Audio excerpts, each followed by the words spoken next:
One of the most distinct aspects of word usage in Australia is the use of the word mob. It's considered a term of endearment and respect, but there's more to it than just a catchy nickname. In this video, we'll explore why Aboriginal people use the term mob to describe their family and tribe, and what it really means to the Aboriginal people. First and foremost, mob is not a derogatory term. Despite being used to describe a group of people, it's not the same as calling someone a gang or crowd. Rather, it's a term of pride and belonging. For Aboriginal people, their mob is their family and community.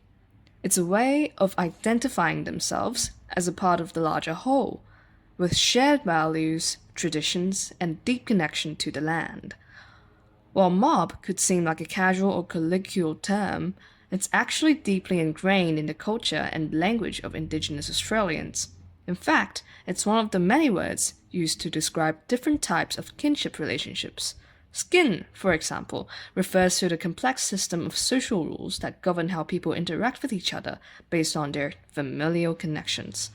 Country is another term used to describe the land, which is considered just as important as a part of one's identity as blood ties. But why use a term like mob instead of something more specific? One reason is that the usage acknowledges the diversity and complexity of Indigenous cultures. There are hundreds of different tribes and countries across Australia, each with their own unique customs and traditions.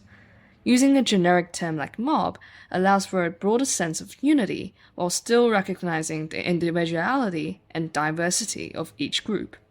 Additionally, mob is a term that has been reclaimed by Aboriginal people. Like many Indigenous cultures around the world, the Aboriginal people of Australia have experienced centuries of colonization and oppression at the hands of Western powers. As a result, many aspects of their culture, including language and tradition, were suppressed or outright banned. In recent years, there has been a movement, or several movements, to reclaim and revitalize these cultural practices as a way of restoring pride and identity, thus mob. So again, while the word mob may seem simple on the surface, it carries a rich history and meaning for Aboriginal people in Australia. It is a term that represents family, community, and identity, as well as the ongoing struggle for cultural preservation and recognition.